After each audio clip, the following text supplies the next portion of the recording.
हर उदाहरण जो है वो ज्योति मौर्य नहीं होती। एक गलत कर देने पे, एक उदाहरण गलत हो जाने पे सारे 100 उदाहरण वो गलत नहीं होते हैं। हर पत्नी, हर औरत ज्योति मौर्य ही बनेगी। क्यों? वो राष्ट्रपति, माननीय पूर्व राष्ट्रपति प्रतिभा देवी पाटिल जी नहीं बन सकती हैं, या वो बुशरा बानो जी जैसी नहीं बन सकती हैं, या फिर वो स्वर्गीय सुषमा स्वराज जी। नमस्कार दोस्तों, मैं शिखा एक बार फिर से आपके साथ चल रही सुर्खियों में विवादों के साथ। हमारे यहाँ मैं कुछ 2 दिन से फिर से न्यूज़ों में देख रही हूँ कि हमारे यहाँ जो विवाद चल रहा है ज्योति मौर्य और आलोक मौर्य जी पे, वो इस कदर इस तरह से इस जगह तक पहुँच गया है कि हमारी जो होनहार बहनें हैं जो कि कोचिंग किया करती थी, उनके पति जो हैं एक उदाहरण देते हुए कि हमें हीरा ठाकुर नहीं बनना है, उन पत्नियों को वापस बुला रहे हैं। तो उन पतियों से मेरी गुजारिश है कि कृपया ऐसा ना करें। अपनी होनहार पतियों के साथ उनके मौलिक अधिकारों और उनके अधिकारों का हनन करते हुए उनकी चीज़ों को ना छीने। हो सकता है उनकी काबिलियत को देखें। हर उदाहरण जो है वो ज्योति मौर्य नहीं होती। एक गलत कर देने पे, एक उदाहरण गलत हो जाने पे सारे 100 उदाहरण वो गलत नहीं होते हैं। समाज में हमारे ऐसे भी उदाहरण हैं जो कि सही हैं। तो उन पतियों से हमारी गुजारिश है कि कृपया ऐसा ना करें, क्योंकि अगर हमारे समाज में गंदगी है तो 100 अच्छाइयाँ भी हैं, क्योंकि बुराइयों पे जीत तो अच्छाइयों की ही होती है। तो उन बुराइयों को ना देखते हुए उन पत्नियों के साथ, उन बहनों के साथ गलत ना करें, क्योंकि जब किसी औरत का, जब किसी पत्नी का सपना टूटता है तो उन्हें कितनी तकलीफ होती है, ये शायद आप इसका अंदाजा भी नहीं लगा सकते हैं।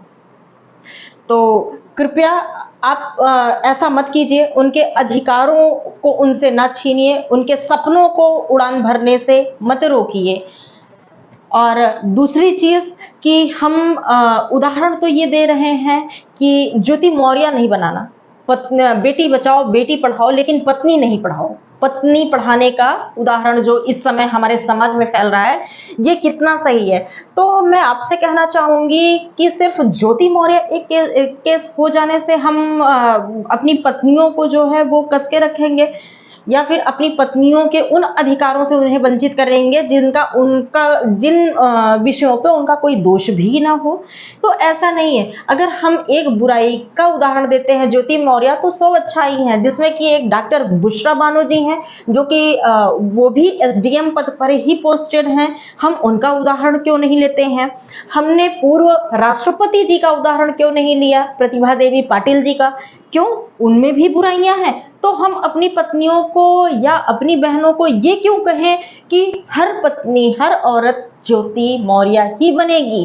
क्यों? वो राष्ट्रपति, माननीय पूर्व राष्ट्रपति प्रतिभा देवी पाटिल जी नहीं बन सकती हैं, या वो बुशरा बानो जी जैसी नहीं बन सकती हैं, या फिर वो स्वर्गीय सुषमा स्वराज जी नहीं बन सकती हैं, या फिर वो एक साधारण सी जो कि अधिवक्ता रही हैं इंदु मल्होत्रा जी, तो क्या वो नहीं बन सकती हैं? तो हम ऐसे उदाहरण क्यों दें कि सिर्फ ज्योति मौर्य जैसी ही बनेंगी? ये कहना तथ्य ये गलत है।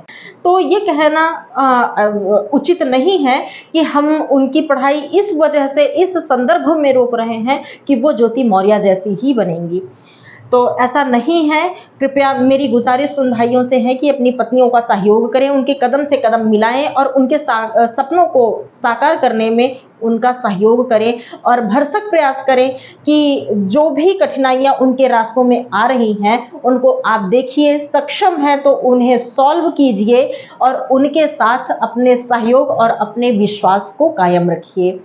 क्योंकि हमारा समाज कहीं ना कहीं अगर पुरुषों से चलता है तो हमारा समाज महिलाओं से भी चलता है। यदि हमारे समाज में महिलाएं, हमारी पत्नियां, हमारी बहनें शिक्षित नहीं होंगी तो हमारा परिवार शिक्षित नहीं होगा। इसलिए यदि बहनें आपके साथ जो है आपके सहयोग के लिए खड़ी हो रही हैं तो कृपया उनका मनोबल बढ़ाएं, उनका साथ दें और उनकी हर स्थिति में उनके साथ आप भरोसे को कायम रखें और सहयोग में बने रहें।